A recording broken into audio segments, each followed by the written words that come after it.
Great Wednesday. Welcome to the Healing America's Narratives podcast. I'm your host, King, joined by my co-host, Reggie. How you doing today, Reggie? Doing well, King. Good to be with you here on Wednesday morning. And before you ask, I'll let you know that I'm operating. I'm coming in with all cylinders firing, with a spiritual energy of 10 out of 10. So it's good to be here with that kind of energy. Excellent. Great to see you here with that kind of energy. I'm at you at 10, and at 10, I would go into, I'm living with gratitude too, which is a segue into my gratitude list. And I realize gratitude is a state, and that's the state I'm living in on a daily basis. And I just see wonderful things truly happening. Like when you really lean into your list, like I'm grateful for my sight, I'm grateful for my hearing and my ability to walk, talk, stand, breathe, and have a sound mind. I'm grateful for another 24 hours to be alive and to understand that life is the journey, and living daily, one day at a time, really is a goal. I used to always hear that, but I'm grateful for understanding that now. I never applied and say, yeah, that sounds great, but I always had my mind in the future constantly until I finally understand that the future doesn't exist. I mean, that's a vision in your mind, but that's not the real. The only thing that's real is right now. And when you truly understand that, you truly should, and then you get grateful for the things that I just listed: roof over my head, the internet, technology is where it is. Grateful for all those things. And that just really puts you in a state of gratitude. And that's what I'm grateful for. Yeah, beautiful. And when you said that, you recognize that gratitude is a state, the part of my mind that I don't have immediate control over, that I have to, monitor, basically said, well, if gratitude is a state, we have to see if we can give it 300 electoral votes and make it part of the presidential election next time. So if we had everybody in a state of gratitude, I think the country would be in better shape. So I meant mental state. That's what I was referring to. Oh no, I know exactly. I know what you meant. I'm just saying that's what my mind took. Okay. I knew. No, it was. You were very clear in what you were talking about, but my reptilian brainstem still has some control, and I have to just wrestle it to the ground. So anyway, in terms of gratitude, I'm grateful for a beautiful, clear blue sky today. I'm grateful for the indoor plumbing that I've taken advantage of already today, both in terms of running water in the kitchen and a flushing toilet in the bathroom. I have a refrigerator that's run by electricity with fresh food in it, a roof over my head, an old cat that's hanging in there. That's like about 18 years old. This cat is, and God bless him, limping around and just doing what the instincts tell him to do. And just that I get to talk about and write about and read about and go about my day according to things that I value, that are important to me, including beyond being on this podcast with you. So I'm just deeply grateful for my basic needs being met, and at a higher level for my my sense of purpose in the world. I'm allowed to really navigate my sense of purpose in the world. So I'm grateful for all of that. Absolutely. That's excellent to hear. So one last thing before we get into our topic for today. Tell me something good. Actually, tell me something great. Yeah. So, well, just something it's on the kind of gross physiological level, but I'll tell you something great. So I had, as you know, I was wearing a heart monitor for 2 weeks because of some things I felt in my heart a while back, and I got the test results back yesterday, and my heart seems to be normal, and the little perceptions of a skipped heartbeat were just normal things that were explained to me in the test results, and I'm sure I'll have a doctor actually say them to me in another few days. But so that's really good news for me, because I had a little bit of healthy anxiety around whether or not my heart was going to keep beating at my age. So that's good news. That's great news. Yeah. You know what I'm saying? So yeah, but gratitude for sharing that. So with that being said, let's walk us into our topic for today's show. Yeah. So what we're going to do today, based on a conversation you and I had last week or the last couple of weeks, I'm going to begin to share the general idea of development, adult development in particular, because we've been speaking for 3 years now using this accurate but still brief shorthand for development, a focus on being concerned just with me or with us, meaning my group, or with all of us, meaning all humans, or with all that is, meaning the universe, creation, however you want to describe that. And that's, again, an accurate but somewhat simplified shorthand that captures the essence of what numerous developmental researchers have been doing for the last going on 60 years now in longitudinal studies. So I'm going to actually put a slide up here, a slide deck. And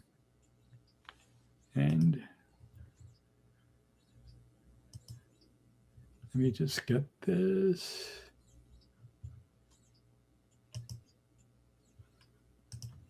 While you doing that, it's okay. So is my okay. I don't know on my end, but is this screen being shared here? No, let me add it to it. It's being shared now. Okay, great. So what this is just a sample of some developmental language that most people will be familiar with already. As it gets towards the middle of it, maybe not so much, and the very bottom is new. But if we take how the world is as conventional, the mainstream view of things, what came before it was pre-conventional, and what will come after it is post-conventional.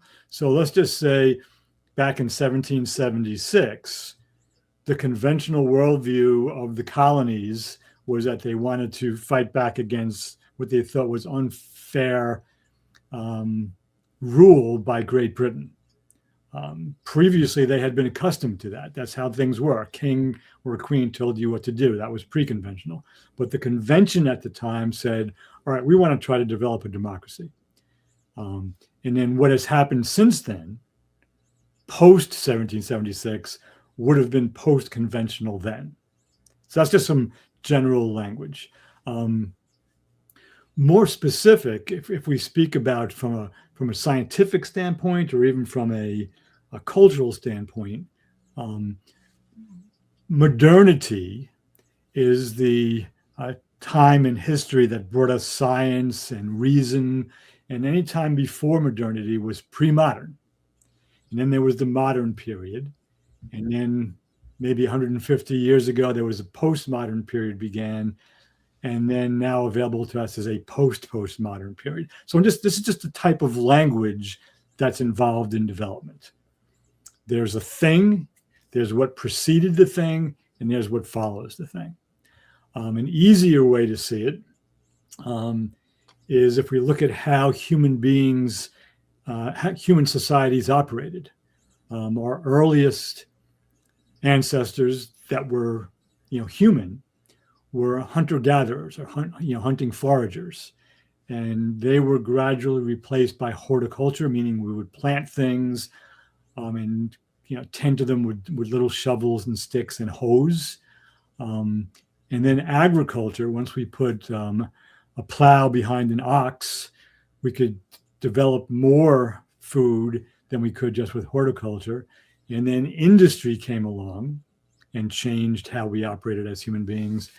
And then the informational and now the digital age has come along. So that's an example of societal or economic development, from hunting, gathering, or foraging to horticulture, to agriculture, to industrial, to informational. Some researchers have used descriptive language because of how people thought during those time periods. And I'm now down in that fourth level, moving from archaic to not being aware of anything really, or having limited consciousness, to a magical worldview, not knowing how the world really worked and thinking the moon was following you when you walked along the prairie at night because the moon was just always there, not knowing what the moon even was, to mythic worldviews that were based in stories that people began to tell about how the world is that weren't based in fact, to a rational worldview, which was fact-based, and still is, to a pluralistic worldview that basically said the rational worldview was limited because it was given to us by white European men, and then to an integral worldview, which looked back at all the other worldviews and honored what they contributed and saw how they fit together. I'm going to skip the next one that says impulsive, egocentric, etc., and just go down to the colors at the bottom, and then I'll be quiet and let you kind of comment. So the model we're going to look at will use language like instinctive survival, moving into tribalistic, animistic, to egocentric, exploitive, to absolutist or saintly, to materialist, achiever, to relativistic, sociocentric, to systemic, integrative, to globalist. And the model is actually called spiral dynamics, or spiral dynamics integral in its later iteration. And they use spiral dynamics because the actual name that it was given when they were doing the research, and after they did the research, was the emergent cyclical double helix model of adult biopsychosocial spiritual systems development, which nobody liked to say out loud. So that's it. So I'm just going to stop there. We can leave the slide up as you respond, because that way you can refer to it. But I'm just interested to see you. This is an introduction to some developmental language across various disciplines. Well, first of all, I love it. So gratitude for choosing a interesting topic, because my interest is human development as it is, and human behavior, understanding that. So this topic interests me, and it interests me from this perspective. I look at it from how, as each stage from pre-conventional to cosmos, right? You see that the awareness had to grow as well. So that's why you look at the instinctive survival, tribalistic, animalistic. So those go hand in hand as the development stage, so that that section, those behavior traits, to the point where it became globalist. And that's because of language and the ability to communicate and travel and all those things creates that need and that intention, and then that intention gets manifested. So I'm looking at it in that context. And I also look at it from a context of understanding where human society is, and then kind of where we are within behaving that way. Like, that's the intentionality, but I think that's where the governments come into play and prevent that from being carried out. Like, we want to be in a globalist mindset and live in that world now, and that mindset. Like, I don't see myself as a United States citizen. When I travel the world, even though I am a United States citizen, and I'm proud of being a United States citizen, what I'm saying is I don't limit my thinking to that and lead with that in my identity, to the point where I can't go travel the world and enjoy other people's cultures without looking at it from a context of I'm a United States citizen. I mean, that's this country I'm born in, but my mind, I'm global in the way that I move and talk to people and interact with cultures, and look forward to learning how new cultures are learning new cultures, and then how they engage when they're facing the same or similar economic and governmental policy challenges in each country, but seeing how they handle those differently is interesting. And again, I think everybody's, from a intention standpoint, has a globalist mindset. It's just how we get prevented from doing that. And that's, I think, is the point we've always talked about all through these podcasts, is that at the end of the day, you saying majority of Americans feel this way. Same thing, majority of people in the world feel a tendency and desire to want to connect and engage in trade and communication and build that vast network. Technology now gives us the capability of doing it. I mean, I can hop on a call, and I have, all within 1 week, and I've traveled to France, Germany, England, just utilizing technology. So that desire to connect and see yourself and be a globalist in your thought process has to not only benefit you from a context of mind growth as a human being and what you're capable of learning and building a network and building other people, deeper connections with other folks. That to me is what I love about this. And it gives that understanding of where we should be. That all that makes sense. Yeah, no, I hear what you're saying. And one of the, I just want to speak to the colors a little bit and tie it back to what you were saying about globalists. So one of the reasons there are colors here, and I'm looking I'm looking at the the next to last segment here where it says instinctive survival, tribalistic, then egocentric. Loosely, those colors should be beige, purple. Egocentric, exploitive looks a little bit orangey, but it's red. Absolutist, saintly is blue. Materialist is orange. Relativistic is green. Systemic is yellow, and globalist is turquoise. It's not the same as the absolutist, saintly. And the reason the colors are useful is these titles can be really misleading. In other words, to really get into the nuts and bolts of each of these levels of development, we have to go past the 2-word or 1-word names of them. I mean, you've zeroed in on globalists, and that makes perfect sense. And that means way more than we normally think it means in terms of this developmental model. Just to give you a sense of it, the majority of people on the planet, the vast majority of the people on the planet today live in egocentric, absolutist, and materialist and relativistic. And if we look at the political parties, it's red, blue, orange, and green. A tiny fraction of people live at yellow, systemic, integrative, and almost nobody lives at globalist in terms of what these really mean. So again, the language can be kind of slippery here. So with your permission, I can go on to the next slide, or I can, you can comment on that, and we can go on to the next slide when we're ready. Well, yeah, I would just make this comment on that. Is that, and I get that, I understand that, and that makes sense. I guess I was going to, from my perspective, that my intentionality would be from within that framework would be the globalist, because I can see where, within our society and within people I meet, the egocentric is exploitive.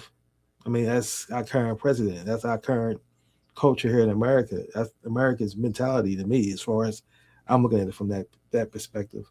So that's just my own thing. I get what you're saying, and I agree that it's broader than what I was saying. But go ahead. You were actually really clear, and I think it's important to say this because I've known you for over 3 years now. We've been talking on a regular basis, and you said it specifically that your intentionality is globalist, and that's absolutely true based on my knowledge of you. So I'm not challenging that. My sense, though, is there are lots of people on the planet, lots of people in this country, who do want to live a peaceful life, and they go to work and they raise their kids and they're good people, but they don't have a globalist. They're not even close to a globalist view. Some of them live in an absolutist or saintly view. They believe in God and their particular religion, and they're good people. Some believe in a materialistic or achiever view. They just want to make a lot of money. They're not necessarily religious, but they believe in law and order, and which allows them, if they obey the law, they can go out there and make a lot of money. That's really different from a globalist view. So there are good. I guess my point is, even at the egocentric view, you can be healthy and good. So none of these views is bad. They're just earlier in development than others. Every one of them can be healthy or unhealthy, and we'll get into that a little bit. Okay. All right. Well, yeah, great slide. Great point. Yeah. So this is just another look at the same general knowledge. And important to say, we're looking at development going from the bottom, which is the earliest development, archaic, up to the top, which is holistic or holonic. And I just want to just show these again so that the archaic, and basically the archaic, that's our earliest ancestors who really didn't have language yet, who were, walking the earth and responding to their lives and their consciousness according to physiological needs, trying to stay dry when it rained, not understanding what the rain was, but there's water coming from the sky. And basically, the equivalent of that today is people who are, basically infants. A newborn infant is archaic. Some people would disagree with that because of the potential of a newborn infant. But left to its own devices, a newborn infant dies on its own. It has no way to navigate its physiological needs. It needs to be held and touched. It needs to be fed. It needs to be cleaned. So that's archaic. Magic, the earliest humans, before they had any sense of science, didn't understand what they were experiencing. And this is not a criticism of them. It's just what was true. So they began to make up little stories in their tribes or their clans. This was true on every continent where there were human beings. Some people think of the word tribe and they think of Native American or they think of African. Every continent had their tribes early on. And they made stuff up, right? Which makes perfect sense. But they were tribes. They were small groups of people. That was followed by a movement into, once language emerged, where people began telling larger stories and writing emerged, and they could write some of them down. So we got the beginnings of the Hindu scriptures in India, the Jewish scriptures in the Middle East, the Christian scriptures also in the Middle East, the Muslim scriptures also in the Middle East, and people began telling big mythic stories about the world.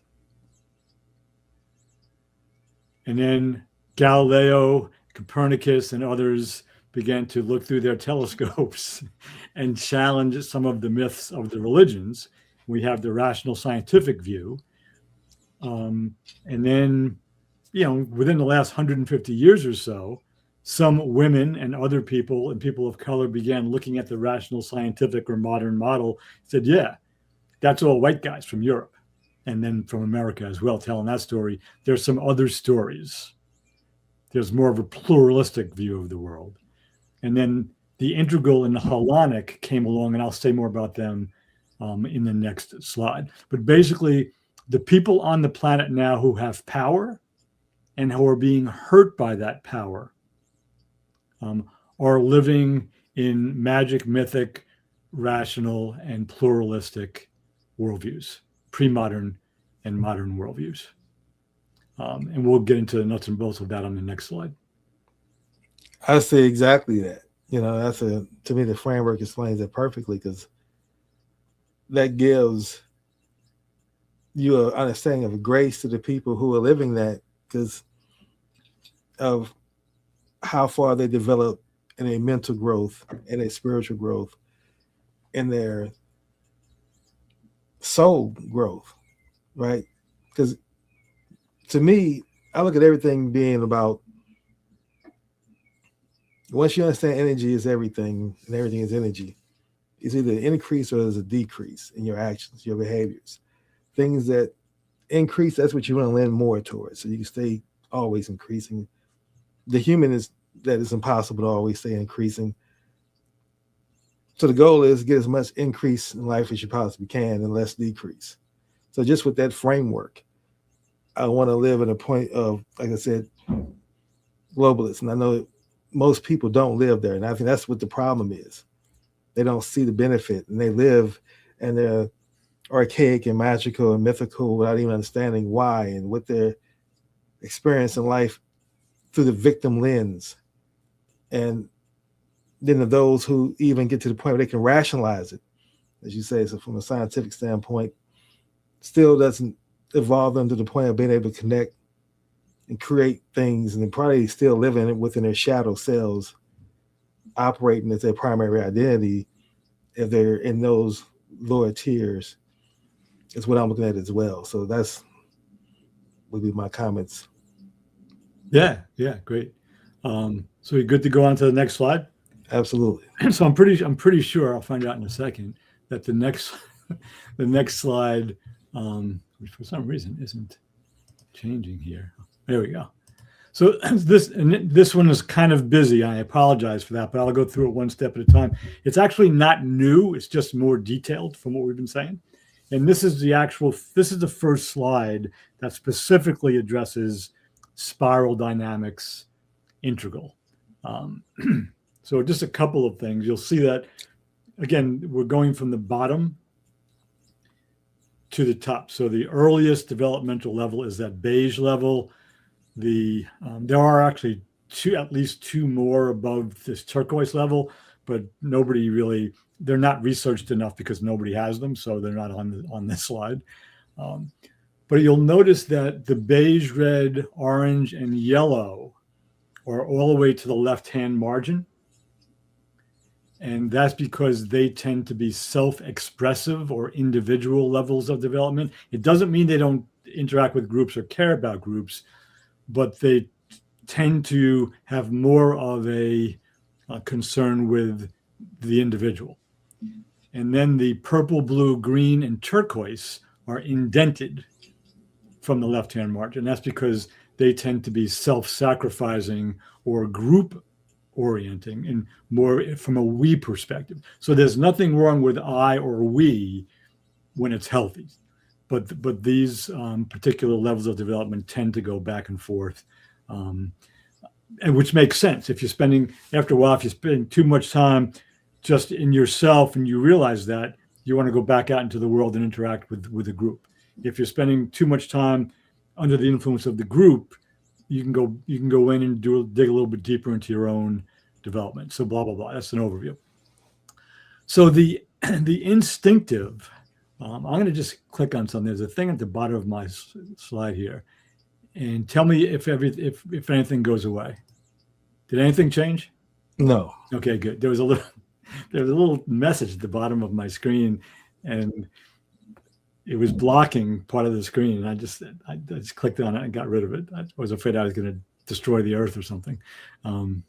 So loosely, about 100,000 years ago, this beige way of being emerged. Again, it was our earliest ancestors before language. They were instinctive. They were survivalist. They may have hung out in very loose bands together, but because they didn't have language yet, it was difficult to communicate. I mentioned infants earlier, but also if somebody has severe, and it's important to say severe here, we're not speaking about, young people or people with Down syndrome or certain types of autism, but people who are severe mental illness, who are institutionalized. Some of them operate at a beige level even today. And again, not speaking about people who are somewhat, differently abled in terms of how their minds work. About 50,000 years ago, our ancestors began to speak to each other. Language began to emerge. It began with grunts and calls, and gradually, and historical linguists or linguistic historians still don't agree in terms of exactly when language emerged in different parts of the world. They're getting closer to it, or how it happened. Think about that. In terms of a grammatically consistent system of language. So these folks at this purple level, which was magical, animistic, or ritual, or tribal, began to emerge around 50,000 years ago. Hold these numbers loosely. These are approximations. And then some members of the tribes began to say, the tribe is holding, this is modern language now to describe this. The tribe is holding me back. I can go out in the world and have a better life on my own. So that was impulsive. This is up to red now. Egocentric, guiltless, and immediate gratification. I want to get something right now for myself. Um, Now that can be good if we study heroes in war, if we study people who fought against um, oppressive regimes and took great risks to go out and fight against the regime. That's a red energy. So it's really red tends to get a bad rap because it can be very bad. It's also the place of the warlords, okay, and gang leaders nowadays, and dictators. But again, any one of these developmental levels can be healthy or unhealthy. That's important to remember. Um, what ended up happening, because purple and red couldn't respond well to a lot of what was going on in the world, and once the major religions, what's known as the axial period, beginning some 2,500 years ago, when Hinduism, in this order, Hinduism, Judaism, Christianity, no, I'm sorry, Hinduism, Judaism, Buddhism, Christianity, and Islam emerged, suddenly you could have these larger groups of people who believed the same things. Back when it was in the purple magical animistic time, you were mostly, but not only, blood relatives.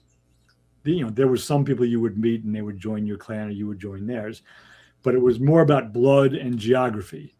With the myths emerging, with the great religions, you could believe the same things as people, that you would never meet, because the religion and the beliefs could travel. So that was, give or take, beginning some 5,000 years ago. Do you want me to take a pause here? I'm up to blue. I can take a pause if that makes sense. Yeah, I got some thoughts on this. So now I look at it from this way, that this should be what our education system should be using to teach people that as a society, this is how we want to get to, and that should be the agreed upon thing that we vote for. That's what democracy should be. Is that what is going to be our, as a society, developmental stage we want to aspire to once we accept that this is the model we want to utilize, that we're going to govern ourselves by. And then it lets you know the level of what to expect from that society. So if everybody votes and they say, well, we want to function at the orange, and this is how I'm seeing it. We function the orange, modern, achievement strategist, self-reliant, success-driven, at 300, basically. That's where we function at. Then how society moves would be better understood. But see, the ambiguity in us not understanding that, this framework, and everybody's just developing at different levels and different stages within society. So there's no common goal to get to. Everybody's just functioning at different levels in society as best they can with the information that they're taught. But then I group it in this context as well.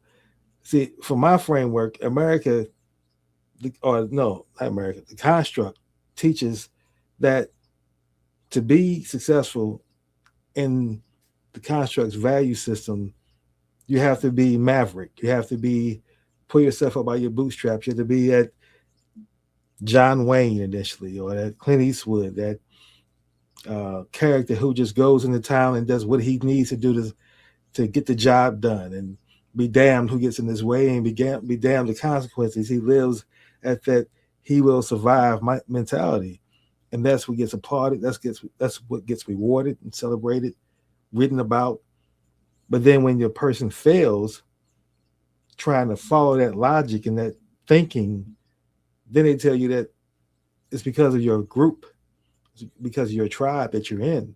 That's the reason why you fail. Your group is, you can't do it because you're black. You can't do it because you're a woman. You can't, that's why you can't do it. So be individualistic with your successes, but then get into your group for the failure. Because your group, you fail because of their tribe that you're thrown into, your class that was created to define you. That's what you're thrown into when you fail. And that's the balance that I see that most people have to juggle in their minds. I call it the civil war in the skull. They're balancing their identity towards that context. Am I maverick or am I part of a tribe and the community? Did I pull myself up by my own bootstraps or am I standing on the shoulders of others? And if we should be looking at being turquoise, and I get that for me is where the commonality should be. That's what I want to live at, when you see and recognize values in others and you connect. And your goal is to connect because you realize quantumly we're all interconnected anyway. So why not get to know one another? If we have to be in the same space, it's better to be of peace and love toward each other and not hate through the lack of communication and misunderstanding. Then the other, I close on this point. I just really can't see as I look at this, and maybe you can go into it deeper and help me understand, but I don't see the healthy side to red. Because anybody who's impulsive, egocentric, gutless, and immediate gratification, if that's their thinking, if they're behaving in that kind of mentality, their mindset, I don't see the healthy side to that. I see how that benefits them, that individual, but how that doesn't necessarily benefit society if someone's based on those descriptions that they're gutless, egocentric. Because that's, to me, our current president fits that completely. I don't see how that could ever be a healthy perspective. So that's my final analysis. Yeah. So I'm going to come back to, I'll say something really quickly about that red, the thing you just mentioned, but I don't want to spend too much time there because you're accurate with regard to Donald Trump. No, but if you look at the stories, not of every, but of many people who have been successful in the music industry, whether it's rock stars, rap stars, hip hop stars, almost all of them have some impulsive, egocentric, guiltless traits. Maybe not immediate gratification, but some of them had that as well. And that's how they succeeded. They took risks. They broke out of what, and here's the interesting part. This is what, I hesitated doing this because there's so much to this. We're looking at a few words on a slide. Here's an important piece. Back when red emerged some 10,000 years ago as a way of being in the world, it was the leading edge of development. So ignore everything above red for a second. Make believe it's not there. When red emerged as a way of being in the world, this impulsive, egocentric, I'm going to break away from the tribe, that was the highest level of development available. It was letting go of the rituals and magic of purple. Now, the problem we face, problem in quotation marks, I'm doing air quotes here where I'm sitting, the problem we face today is that all of these levels of development, and there are 8, I believe, on this slide, these are all active today. So somebody, and I don't want to say this, but go back then to describing orange and green, because we didn't get there yet. So someone like Donald Trump, who has this unhealthy iteration of impulsive, egocentric, guiltless, immediate gratification, he plays that out with access to and in a world that's ruled by orange and blue. He has access to modern technological tools of warfare. He has access to and he manipulates people who are traditional Christians. So it's one thing when red was the highest level of development to be red. And it could be healthy or unhealthy back then. But it's another thing now when we look at what's possible beyond it to think it's only unhealthy. But it really can be healthy, especially when somebody with a red value system is living in a world where blue, orange, and green are the power structures. Mainly orange and blue are the power structures in the world. You could argue Europe is more green, postmodern, but the most powerful of these value systems is only about 300 years old. Some people could say 500 years ago. You can debate when science and modernity emerged between 300 and 500 years ago. That's a relatively new way of being in the world, and it is by far the most powerful. It has most of the money and most of the weapons in the world, the modern worldview. So let me just go quickly through orange and green and say something about that first tier line, and then I'll shut up and hear what you have to say. So after these mythic religions, and they were primarily religions, and some empires began to emerge in blue. All right, because large empires began to emerge on the globe as well. People, mostly men, but not only men, began to develop what we now call the modern worldview and began to use evidence and science and challenged religion. And for a few hundred years, science won that fight. They just knocked. Religion continued, but in terms of religion explaining the world to people, science kicked religion's ass for some years. So that's the orange modern worldview. The orange modern worldview wrote the United States Constitution and Bill of Rights. That rather than there was this monarchy, this authoritarian blue way of being in the world that told everybody what to do, the people, and we know it wasn't perfect, but a modern, strategic, self-reliant worldview wrote the U.S. Constitution and then gave us modern science and everything that's come after that, from the Industrial Revolution to the Digital Revolution to the atomic bomb to modern warfare. All of that is orange. So you can hear the healthy, unhealthy parts of orange. What Ken Wilber calls the dignity and disaster of any one of these worldviews. And then somewhere in the middle of the, we could say in the early 20th century, the very late 19th century, people, a lot of them were women, a lot of them were people in color, began pushing back on the modern strategic worldview, basically saying, there's some other stories behind your modern science and your U.S. Constitution, because look at what that orange worldview did to Africans. Look what it does to women, enslavement, subjugation. Look what it did to indigenous peoples. So the postmodern worldview pushed back and said, there are a lot of stories, not just the white European male stories. And that gave us women's rights. It gave us the Civil Rights Act and the Voting Rights Act in the 1960s, and a lot of other things. I'm just doing this really quickly. So here's the last thing I'm going to say. So all of these first 1, 2, 3, 4, 5, 6 worldviews, from beige up to green, share one trait. And that's that each of them is sure that they're right. And beige kind of doesn't really play into this because they're instinctive and survivalist. But the rest of them believe that they're right and that all of the other ones are wrong. So green looks down at orange, blue, red, and purple and says that they just don't get it. Orange looks at green and thinks that they're naive and weirdos and voodoo, and they all just critique each other. They think they've got the right thing.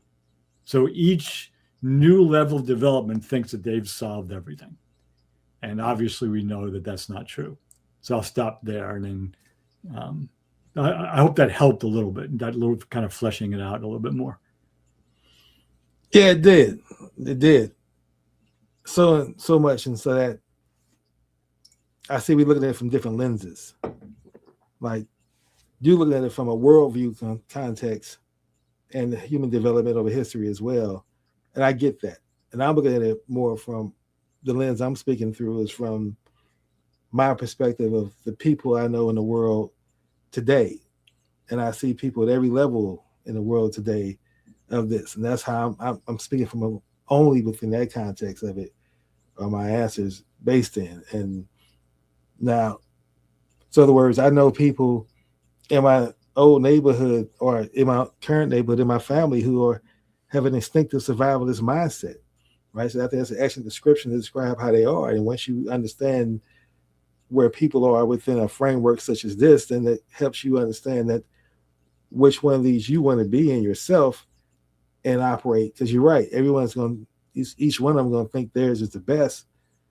But I think in the second tier, being the second tier shows growth in the context that, yeah, that's where humankind should be in order for it to survive. It has to be there. The majority of people's thought process and hopes and plans and intentionality should be at turquoise, holistic. And as much as that, I think that most of the world would be happier with that. That's with the intention. But people don't, what I'm saying is they don't operate with the goal of moving and advancing up through these tiers to get to holistic, where if we had holistic, the world would be a better place. But the world is now ruled by the minority. The minority wants to put us in the constant red, orange is how I see it. And within that, they're going to use whatever tactic it is to be success driven. And as I define that, is that's what they show you as success is money. And they tell you that's what they value. The contract says they value success and value money. And then you look at the people who have the most money. Elon Musk, who would trade their lives for Elon Musk's life? He's the richest man in the world. You want his money, but you don't want his life, right? He doesn't have love in his life. He doesn't. So the richest man in the world, they tell us he's the highest at the tier top of what we should be aspiring to. If you're looking at it from a capitalistic, individualistic, pull yourself up by your bootstraps mindset, he's achieved it. And his lifestyle, his family's not close. He's hated by most of the world. Personally, he destroyed that. He could easily been loved by most of the world if he just chose a different set of actions, but he chose to lean in more to his shadow elements of who he is and identity of race and hate, red, and that's what gets celebrated. And that's what this whole, to me, Donald Trump represents. He is a movement of men who are in that red space.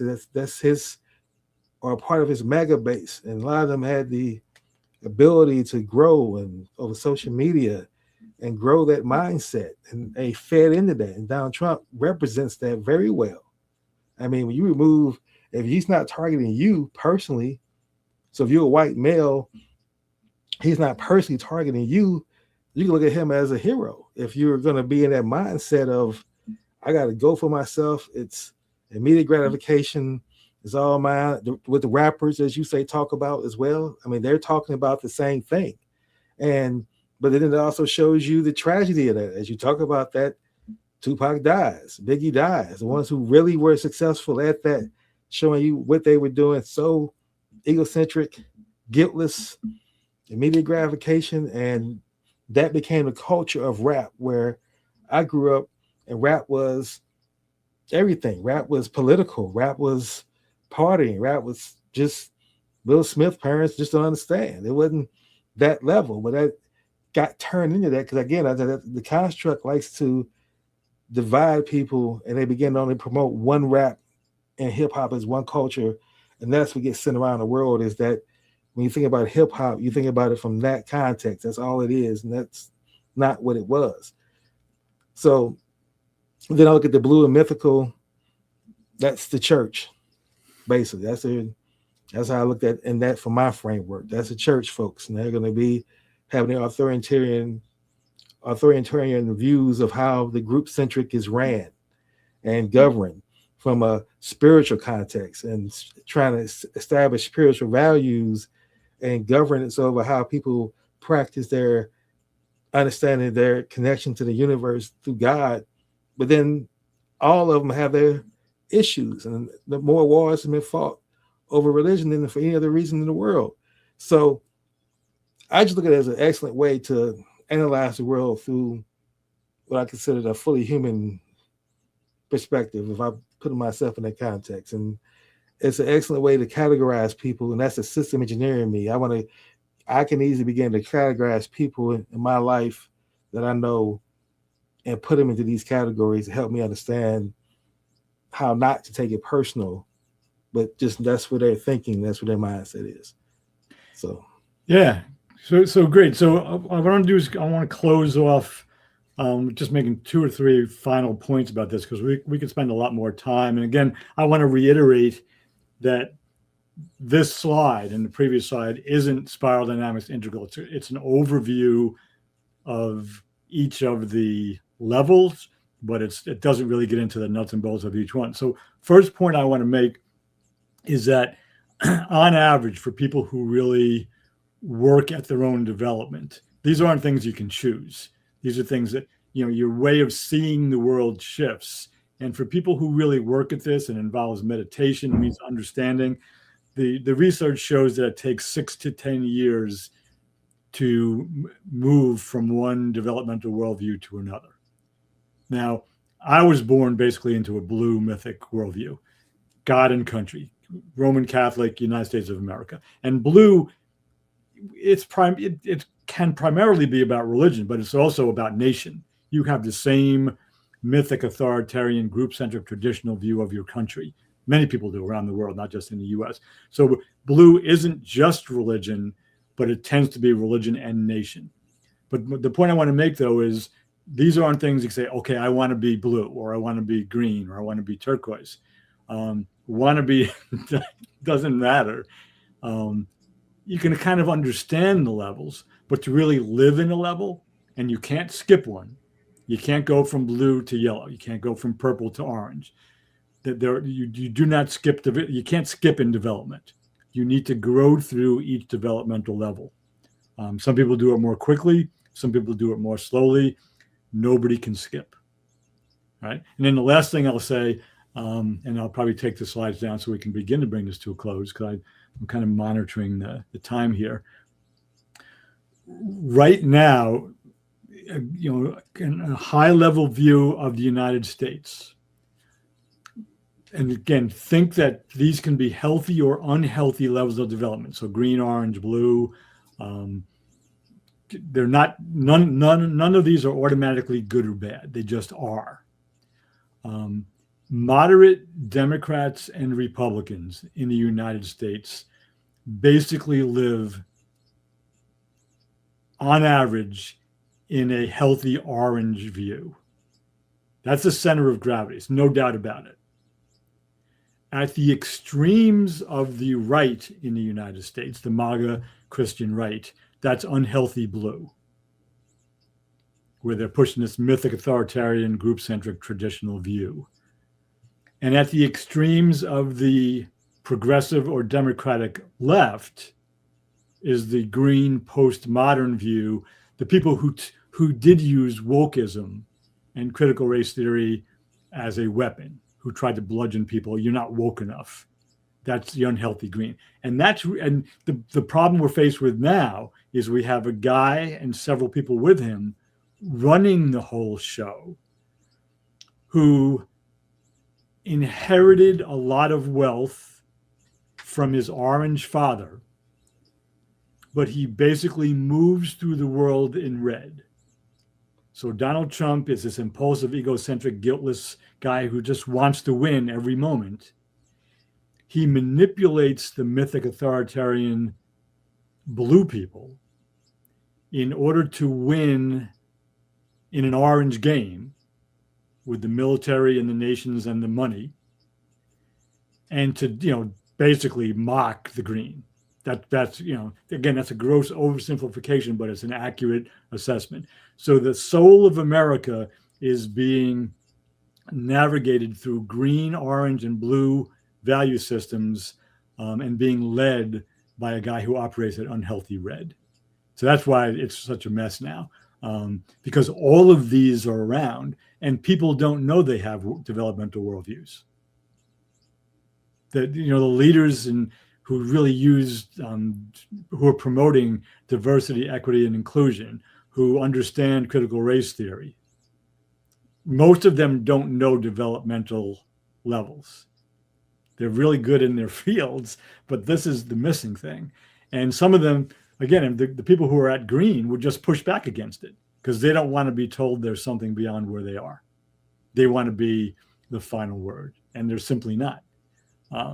Because the people at yellow can look at all of these green, orange, blue, red, purple, and beige and see their usefulness and their function when they emerged in human history, and see their goodness in their healthiest iteration. All right. This yellow, integrated, flexible, functional sees the value of green at its best, of orange at its best, of blue at its best, but also can call them out at their worst. And there are very, very few people living in this second tier at yellow or turquoise. So I'm going to be quiet now because I know we're close to finishing.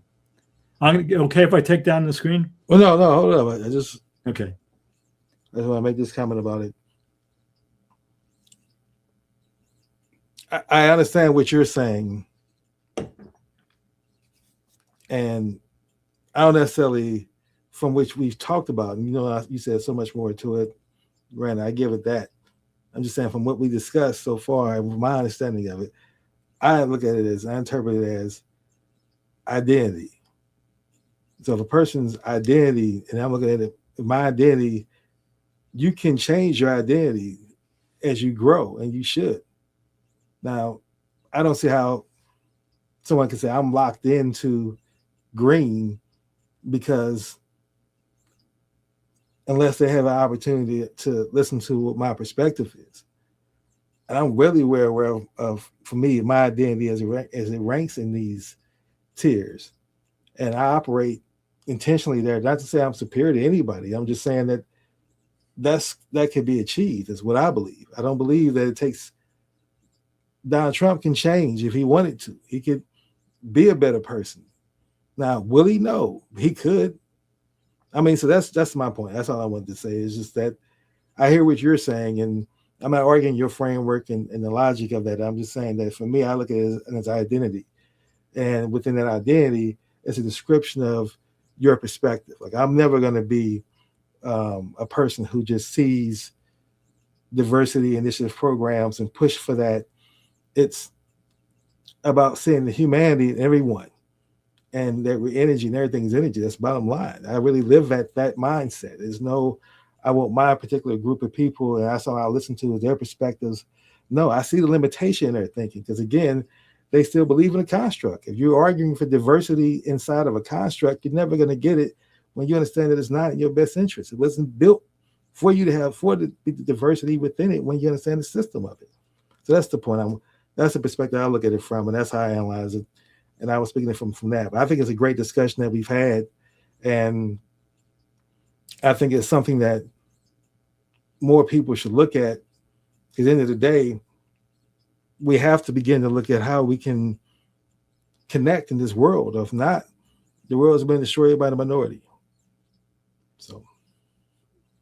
Yeah, again, there's a lot more we could say about this, but we're at the close to the top of the hour now. So, and I will say that I've been working with this particular model and some others for the better part of, for more than 20 years now. And it's much deeper and nuanced than what appeared on these slides today. And what Clare Graves and Don Beck and Chris Cowan and others, what they were studying, their research was specifically focused on values, what people value, because some research is on cognitive development, some is on values, some is on moral reasoning. This was specifically a study of what people valued. So I want to just make sure that that's clear as well. And you might be able to say that, you value based on your identity. I mean, that might be true at some level, but all of these research projects focused on one thing. And in this case, it was on values. That's what they were researching.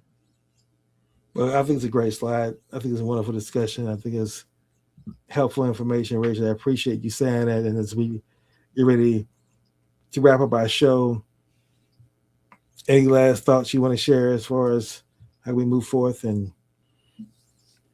well, no, I think for anybody that listens to this, I would say don't think you understand spiral dynamics or any developmental model because of this hour and this handful of slides. Go do some research on development in general, secondary research, study what's out there, look at spiral dynamics if you're interested in it.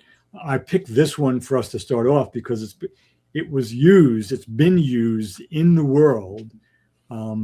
It was used in the background as South Africa was making its move from apartheid to democracy. It was used in the background in the United States, I forget which cities now, to help deal with gangs in cities.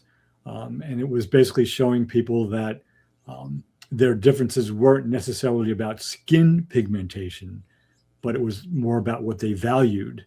And that's one of the humorous things that came out of South Africa. And, not a big deal based on everything else that took place there.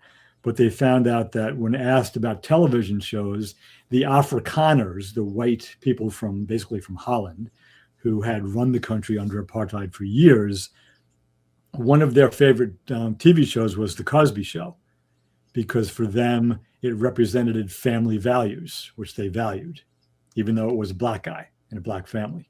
This is long before the Bill Cosby scandal.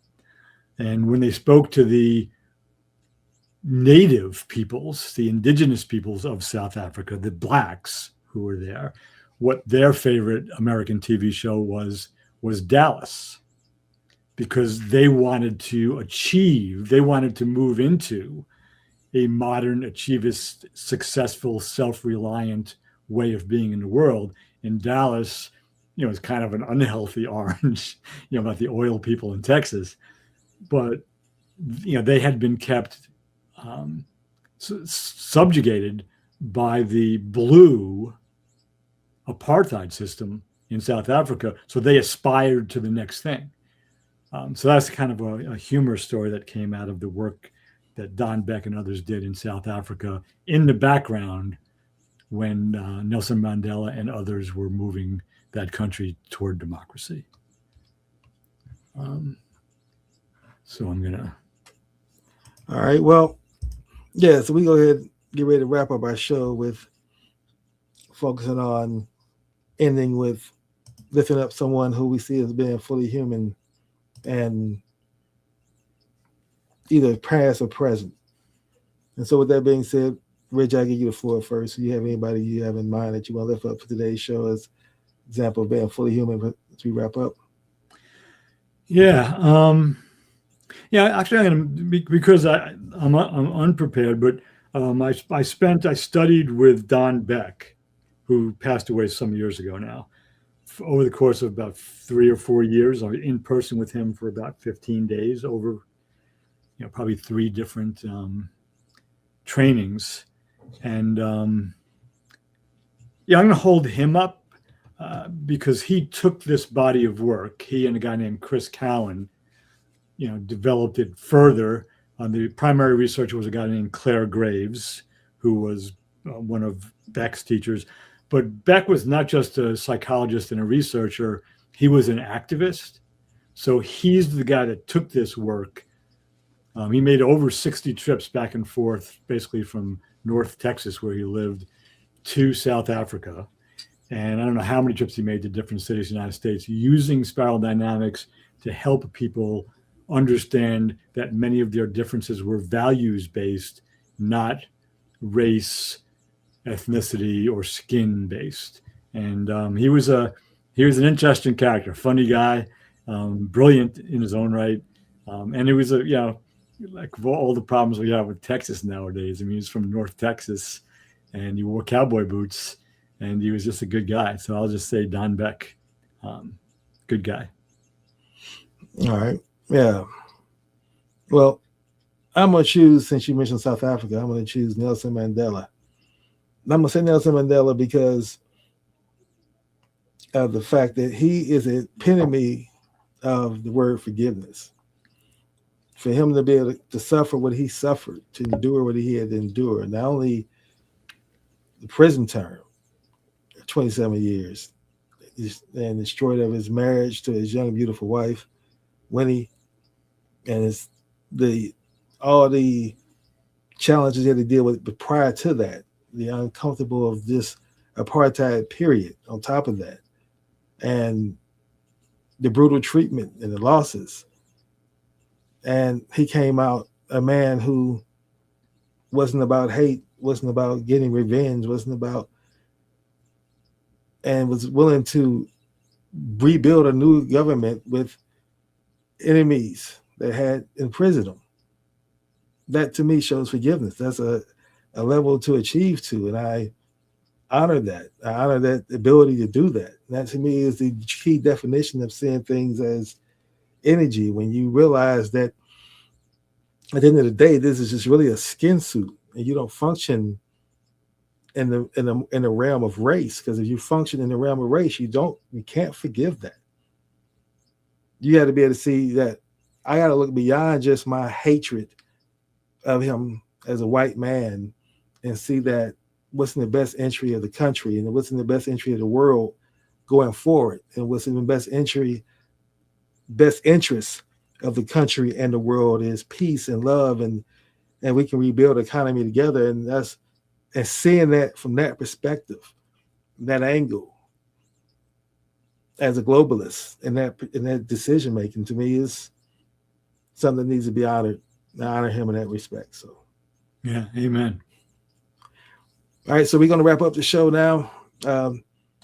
Reggie, thank you for choosing such a wonderful topic. I appreciate you being here, being present, bringing values to the conversation. And listen, audience, those who listen to us live or listen to us next week, watch this on the replay. We appreciate you, and we want to all continue to look for ways to be more fully human. Thank you. Until next Wednesday at 10 a.m.